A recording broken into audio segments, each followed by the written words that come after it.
All righty. Good evening, everybody. This will be a little bit more elaborate than the last time that I tried to do the pregame show. I'm kind of learning on the fly here with how I'm going to go about it and everything like that. Additionally, the postgame show tonight will be a little bit better because I'll be taking notes during the game and everything. So that one will not be long. The postgame show from here on out is going to be known as the Outbound Report. So I wanted to have a thematic little storm type thing, but not use things that have been overused, like tracking the storm and aftermath and everything like that. So we will go over that stuff. This one will not be a really long show because I got home a little bit later than what I wanted to, but it's all good. I had some stuff I had to take care of. So BTS, Yellow, good to see you, bud. I like the name. Thank you. I appreciate it. It took me a while to come up with that. And those of you who gave your submissions in the chat when I asked for ideas for a post-game show, I appreciate that because that actually inspired me coming up with Outbound Report because I just didn't want to do anything. I wanted something thematic but not generic. So I have also made it a point from now on, I will when the Hurricanes have off days, I'm going to be trying to watch teams that they're going to be playing next. So, for example, I came home from work yesterday and I watched New Jersey play against Utah, even though that was a replay that I watched. I took the time to take some notes and come up with some stuff that I want to talk about in regards to this team. We're going to go over the lines and some of the statistical stuff first, and then I will go into the specifics of what I really think the Canes will need to do in order to win this game tonight and go ahead and stop this skid before it gets bad. Before we get into that, we got another comment here from Dylan Bollinger. I saw a few flashes in the last game, and I liked, and if this team played to their full potential, I believe this could be a team people sleep on. Heck, every at beginning of last year's was counting us out. Yeah. I as annoyed as I was with that first game, part of it I put on Rod for swapping Roslovic and Svechnikov at the last minute. The continued attempt to force chemistry between Aho and Svechnikov is just not there. And it's not 2018, 2019 anymore where they put Aho with Teravainen and Svechnikov out of desperation, and that line worked really well for a really long time, but it was the only line we had that other teams couldn't shut down. So it worked out for a while, but there's enough depth on this team even now with the departures that we've had to where you could not have to put that type of line together because I just don't think Aho and Svechnikov are ever going to work, and I think they need to stop trying to force it. Now, I'm only talking 5-on-5. If they're on the first power play unit together, that's a completely different story. But 5-on-5, I just don't think Aho and Svechnikov are ever going to work out. So let me get this going here. All right, so the New Jersey Devils are currently 4-1. They have played 5 games. The Hurricanes have only played 1. Of course, we know about the one that got postponed where they were supposed to play in Tampa. Considering how they played on Friday, I'm kind of glad that they didn't play on Saturday because I hope they took the time to dissect everything they did wrong in that game. Dylan, like you said, they did have flashes, but overall, I just wasn't really happy with anything. And even when they were dominant, and if you go back and look at Money Puck or Natural Stat Trick or anything like that, you'll see that they did dominate possession for the most part. They had some really good dominant stretches, but even then, it seemed like during those dominant offensive zone stretches, they were just really sloppy with the puck management. And now it doesn't help that the ice was bad. You could tell that the ice was bad, particularly every time Gostisbehere tried to settle the puck down at the point and it kept bouncing off of his stick. And you could see that there were ruts all the way to China in the ice. So we'll go look at the lines here and talk about some stuff. So one thing I do want to note, Pyotr Kochekov is getting the start tonight. Let's see how he does. I think that if he starts stringing some wins together consistently, he will take the 1A job and take the crease. That's what I'm hoping for at this point. Freddie is still a serviceable goalie, but I would like for him to be limited to 32, 33 starts or so, and the majority of them be at home against weaker teams when possible. It's time for Kochekov to take that next step. So game 2 practice lines, there's no change. Svechnikov, Aho, Jarvis. Again, I've already stated that I have disagreement with that. Maybe this top 6 will work better now that they've had a game together, but changing it at the last minute, I don't think that helped. Roslovic, Kotkaniemi, and Natchez, Martinook, Stahl, and Carrier, Blake, Drury, Robinson, and of course the defense. Still the same: Slavin, Burns, Orlov, Chatfield, Gostisbehere, and Walker, and Kochekov in the starters crease as aforementioned. For the Devils, their lines have not changed from their previous game. We got a little bit more about that on the next slide. Timo Meier, Jack Hughes, Jesper Bratt, Tomas Tatar, Nico Hischier. Hischier is one of my favorite non-Hurricanes, and if there's a player that I would say is a near one-for-one comparison of Sebastian Aho in this league, it's Nico Hischier. Like, I feel like that those two, if you put them out there and they were wearing the exact same sweater, you wouldn't be able to tell them apart if you didn't know what their faces looked like with their style of play. Like, even their skating mechanics are very similar, in my opinion. Dawson Mercer, Paul Cotter, Eric Holla, familiar face, Steph Nason making his return to Raleigh tonight. He's off to quite the start. We'll get to that it's either in the next slide or the last slide. Andre Palat, Curtis Lazar, Nathan Bastian. And then for the defense, they're still missing Brett Pesce and Luke Hughes. So this is one of the things I'm going to talk about when I get to the keys to the game and everything. But Brendan Dillon, Dougie Hamilton, that pair, that's a lot of size between the two of them. We know from Dougie's time in Carolina, he's got a really good shot. He's good at moving the puck. It's easy to pick him apart if you do it right. Jonas Siegenthaler, I used to think that kid wasn't going to work out, but he's turned into a very serviceable two-way defenseman. He really refined the defensive side of his game, and he's really good now, in my opinion. Kovacevic, I don't know much about Kovacevic. I will not pretend that I do. When I don't know anything about a player, I state that I don't know. And then two of their highly, highly touted rookies, and both these kids are really good, Seamus Casey and Simon Nemec. If you ask me, if I was given a choice between having either one of them and Luke Hughes, I would take either Simon Nemec or Seamus Casey because I feel like they have very complete games. Seamus Casey has a hell of a shot on top of it. Seamus Casey is kind of like Brady Shea on drugs. And that's what it looks like this early in his career. So then they will have Markstrom starting tonight, even though it has Allen and Markstrom listed in that order. But Jacob Markstrom will be getting the start tonight. He is 2-1-0. He has a 2.71 goals against average, a 906 save percentage, and has not recorded a game with no goals yet. I don't want to say the other word because I would like for it to be reserved for our side tonight, hopefully. Alrighty, so before we get on, we'll do some more comments here. Dylan Bollinger says, I felt like our team normally shoots the puck a lot more than last game. Yeah, Carolina is definitely volume shooters, and that's one of the things I was talking about when I did the Gostisbehere video. And I'm sorry about the audio on that. When my mic got unplugged, it defaulted back to the camera that I'm talking into, and that's why it sounded like I had my head in a fishbowl. And I don't mean this type of fishbowl, but it's hard to hear in these two. Switch to a cage, it's much better. But eventually I'm going to switch back to a visor. I already know what I know myself. But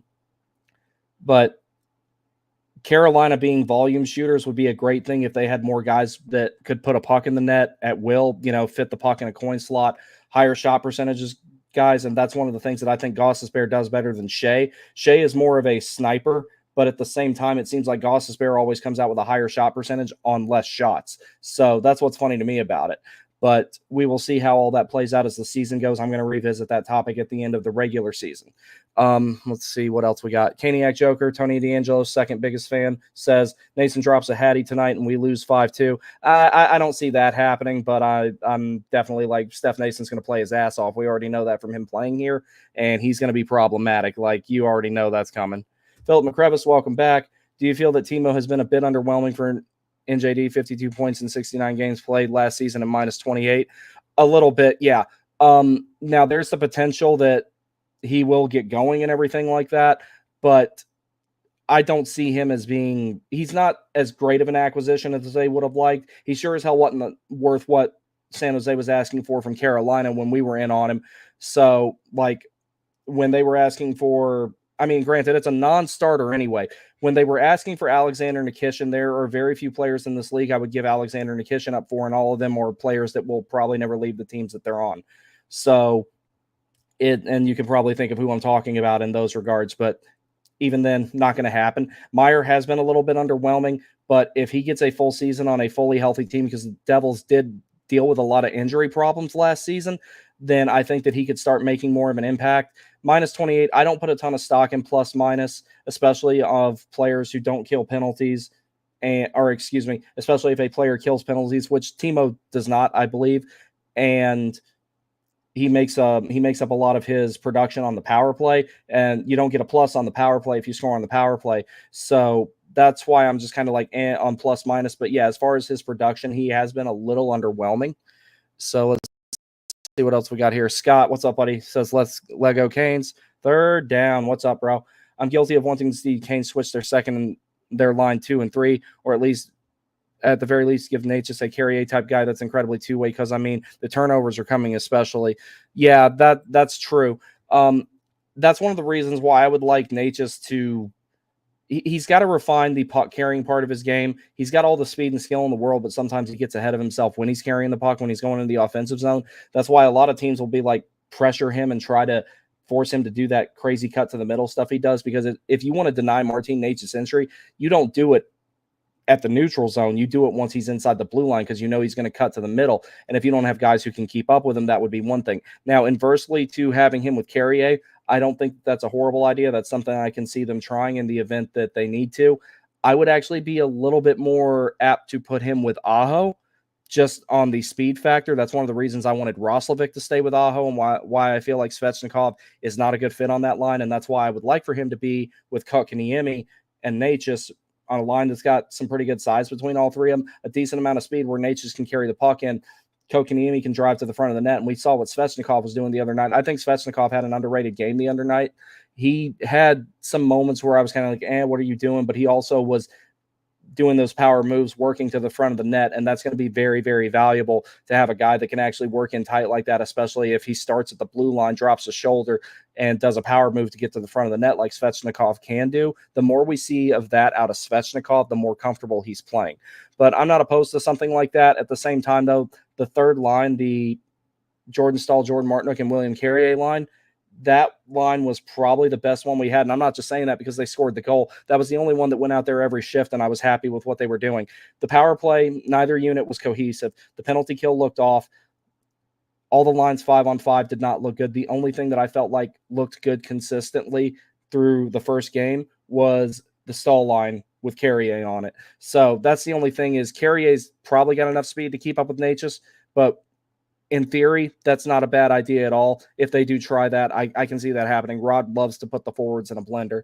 So going on here to talk about what we got with the lines here. So these lines are not in like the right order as far as what New Jersey like orders them at and everything. You know, you can kind of tell from what they have up here and everything.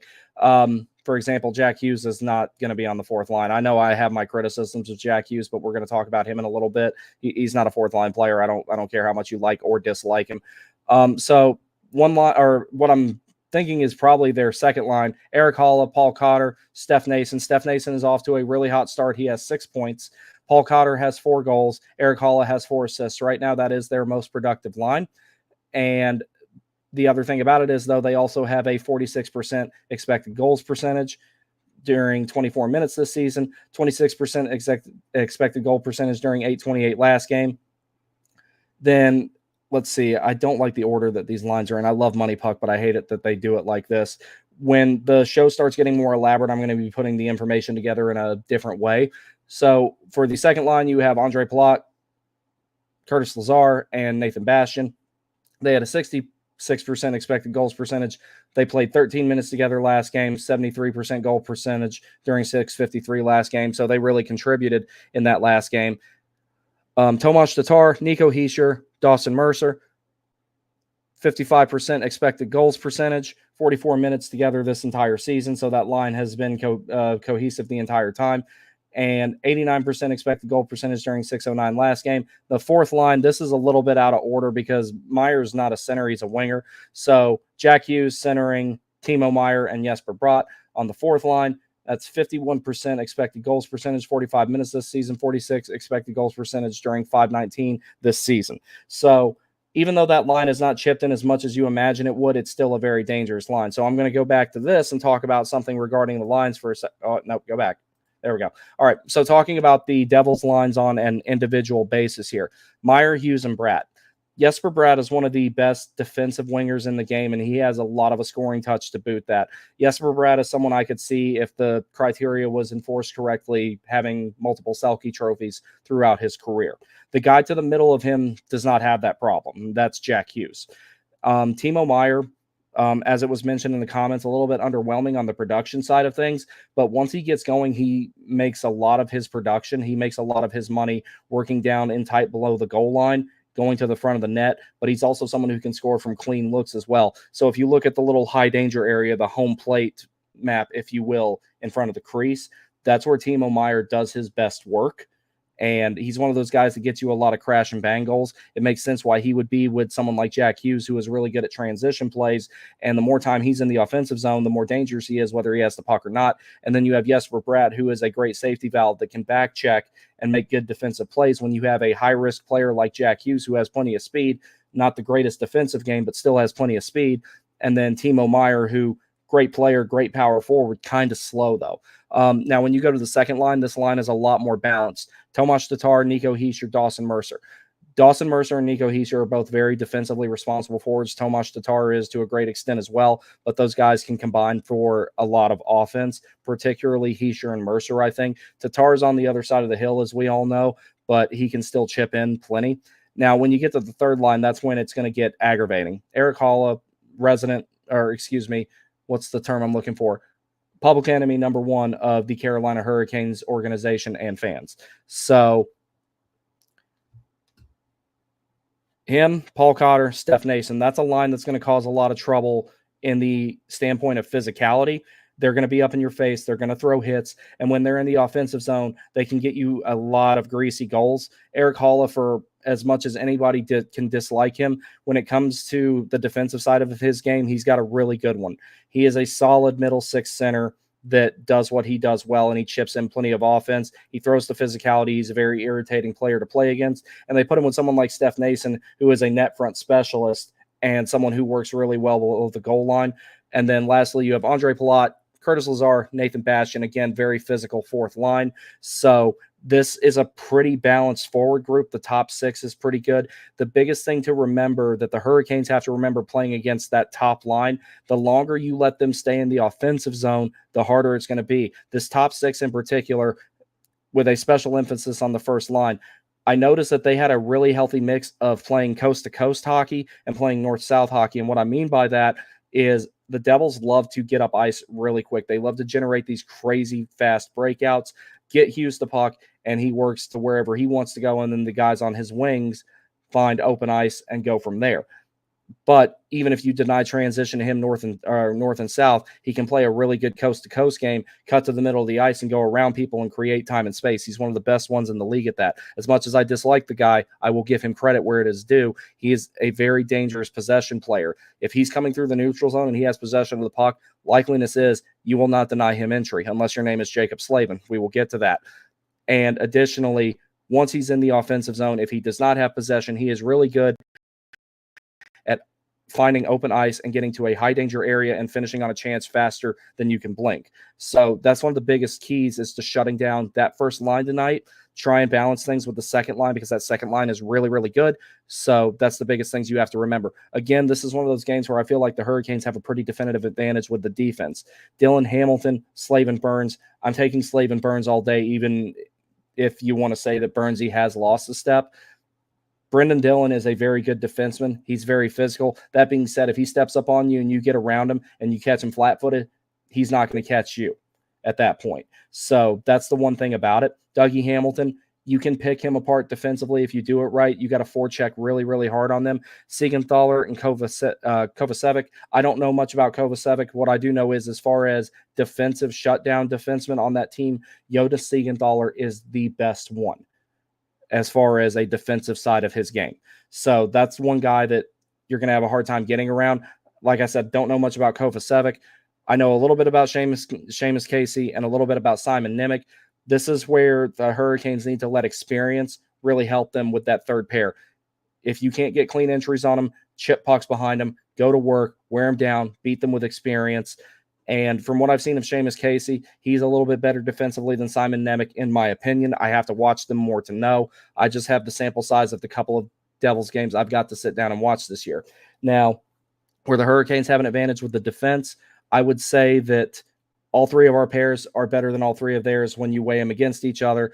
I would take the Gostisbehere and Walker pair over any of the three pairs that they have. That being said, they do not have who you would probably quantify as their two best defensemen, in that of Brett Pesce and Luke Hughes in the lineup. So where the Hurricanes have a definitive advantage, more so than what they normally would, is in the defense. The forwards need to get in on the forecheck, exploit that, hem them in their own zone. Markstrom's not going to give up a ton, but what you probably need to guarantee that you win this game, the Hurricanes need 3. If the Hurricanes score 3 goals, they probably win this game.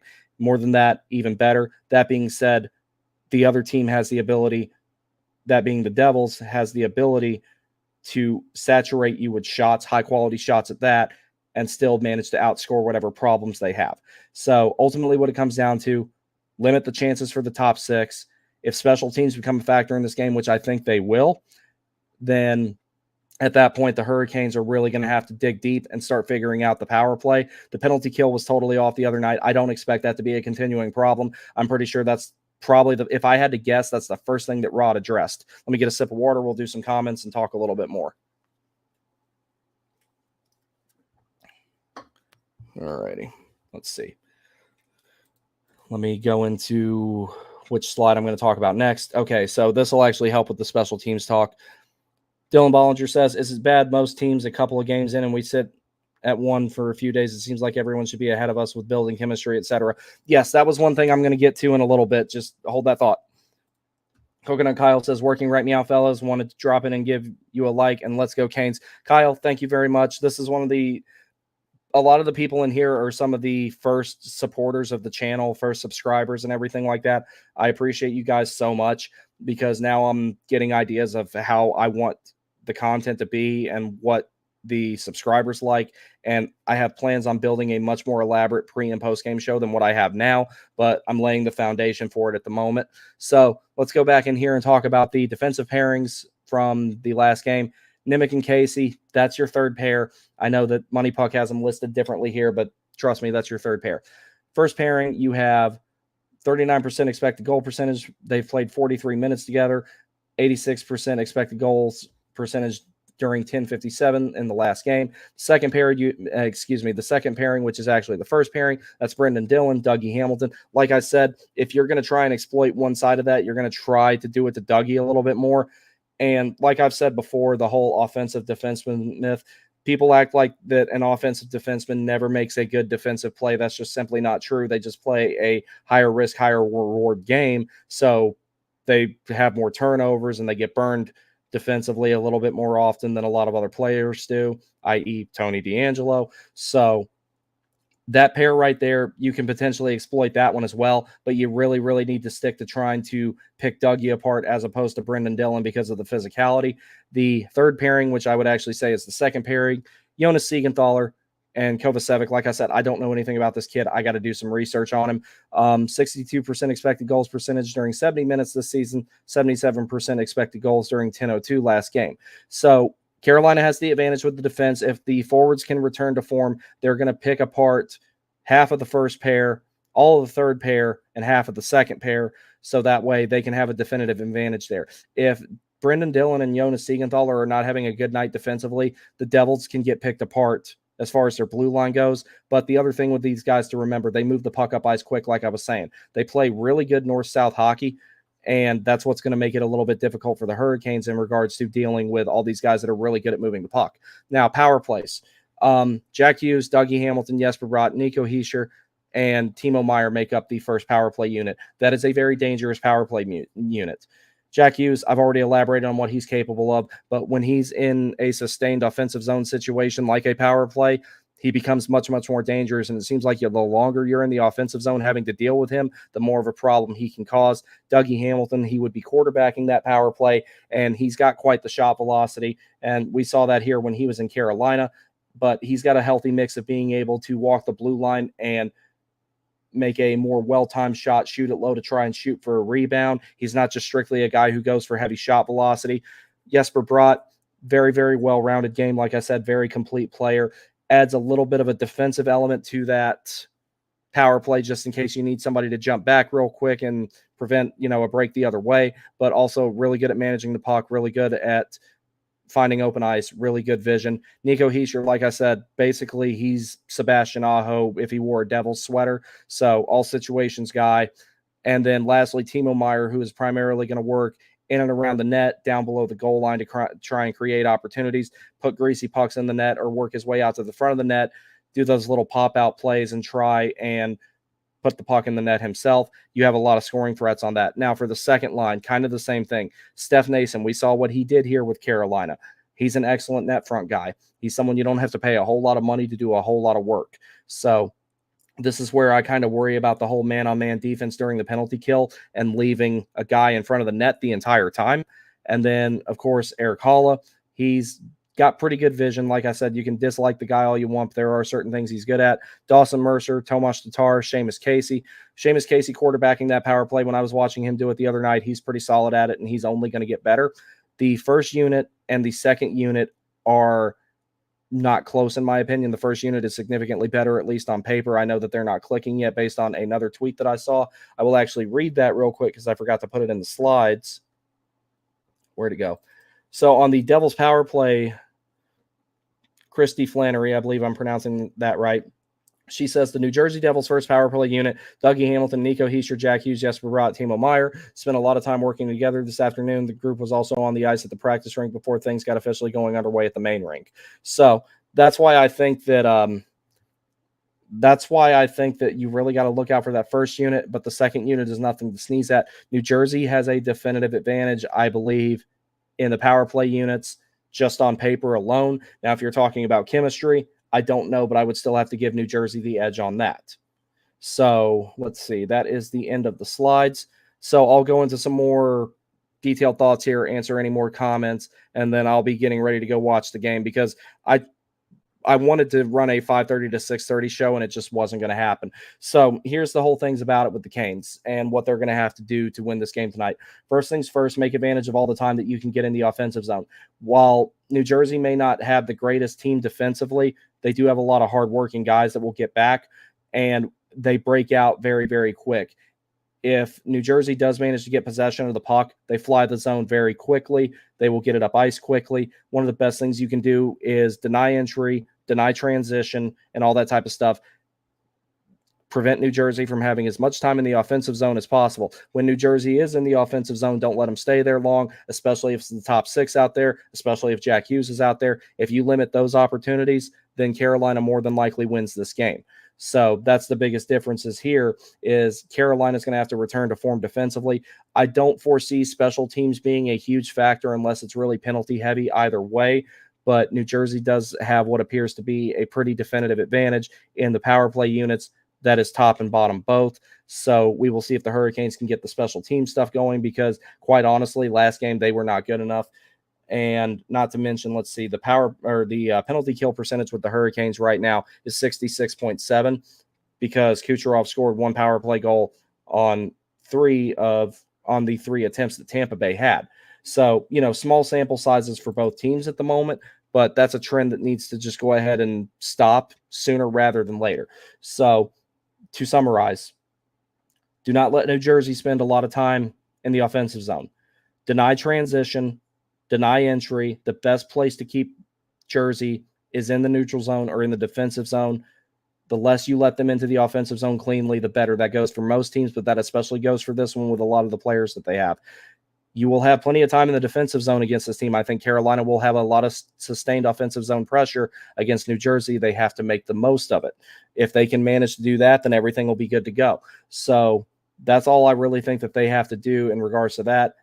Generate a lot of high danger chances and finish on them. Build on the few good things that did happen on Friday night, and Carolina will win this game.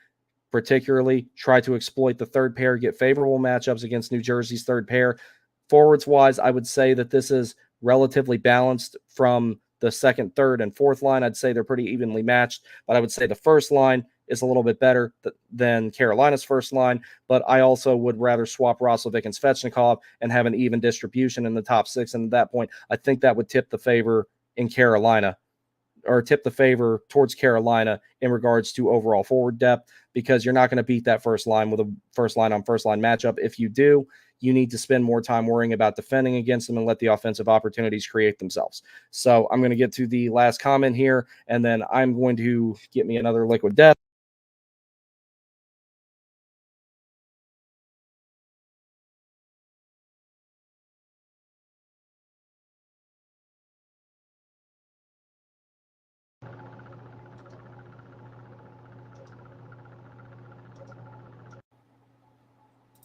All right, sorry about that, guys.